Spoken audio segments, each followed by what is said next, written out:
Keir Starmer, we're here in a pub in Harlow, in Essex. Very nice. Friday night. Friday night. Cheers. Cheers. Very good to see you. Cheers. Having a drink with GBNews, exactly. 14,000 majority. Who are the working people you want to cut taxes for if you become Prime Minister? Working people are people who work for a living, they pay their national insurance, they pay their income tax, and they, broadly speaking, don't have the sort of wherewithal to write a big check when they get into trouble financially. Now, that will be many millions of people who don't have very much in savings. It now would actually cover quite a lot of people who do have savings. But, you know, as any working person knows who's got savings, you work hard, you put those savings aside, normally for a car, a holiday, possibly a house or a deposit, for yourself or your children. You certainly don't want to be using that money for energy bills or cost of living crises. It's those people who rely on our public services and work for a living, and that's why I've said for working people, no increase in income tax, in national insurance or VAT. I think they're already paying too high a price under this government. Sure, you're thinking a bit about your dad. I mean, he obviously was a toolmaker, worked in a factory. Is there a bit of snobbery, do you think, in Britain towards blue-collar workers? Well, I do. I mean, my dad worked in a factory, and he did feel pretty well all of his life that people looked down on him. And Chris, he hated that discussion in any social gathering you have where people say, well, when they meet for the first time, what do you do for a living? And he would be familiar with the discussion that went, well, you know, I work for the local authority, I'm a lawyer, and he would say, I work in a factory. And there would be a sort of gap, a silence, probably not that long, but for him, he knew why it was there, which is people didn't know what to say next, and he felt disrespected. So yes, it's working people, and you know, that really matters, that respect at work, the security.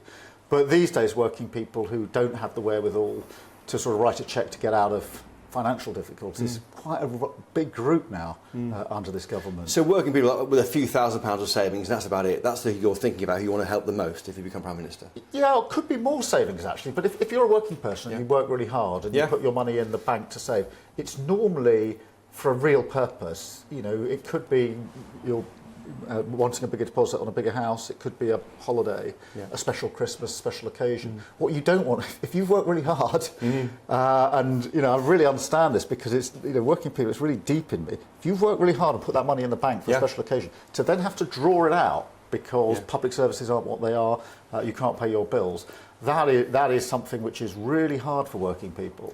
Just on tax, we've asked our viewers and listeners for questions for you. Stephen West is concerned about income tax thresholds. Will you lift them? The Tories say they'll lift them after 2028 and stop nurses and teachers paying a higher rate of tax. Will you do the same?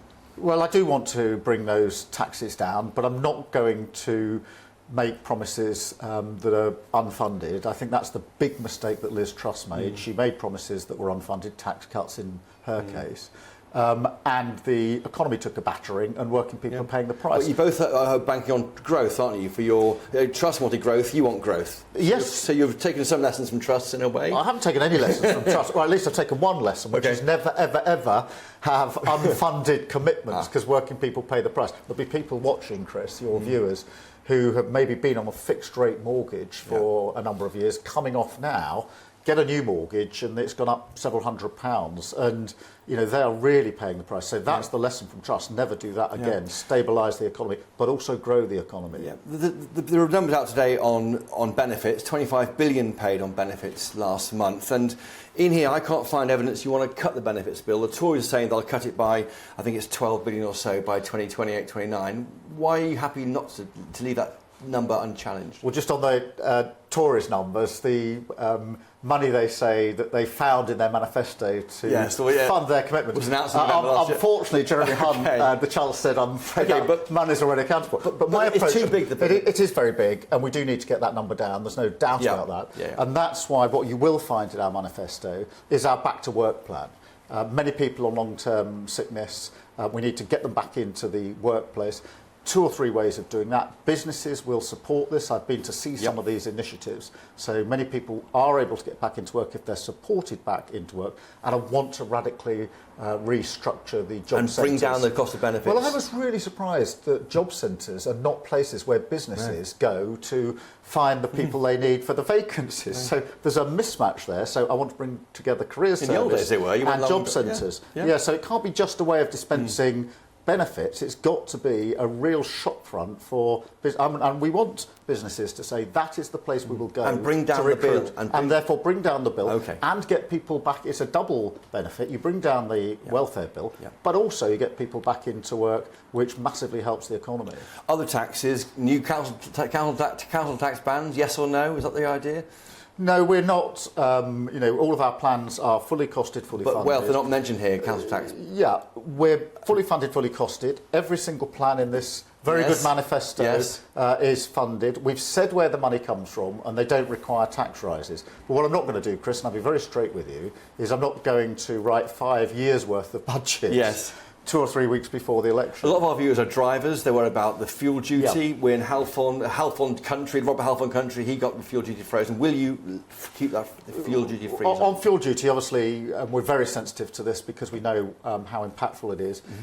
Every year we've supported the position of keeping that frozen. It's a budget-by-budget issue, but I would say to anyone who's concerned on this, check our track record on this. I would also That's a big hint for GBNews viewers, isn't it? Well, we've always said freeze the fuel duty, so that's our long history. That's been active, and we do it for a purpose. We know why. Yes. The other thing I'd say is we've got a plan for potholes, because if you're a driver, you are driven beyond frustration by potholes. So we've got a plan to deal with potholes, and that will, because if your vehicle gets damaged, it costs several £100 usually, and if you use a van or a vehicle for work, you're also without your vehicle for however long it takes to get repaired. So we've got to fix that.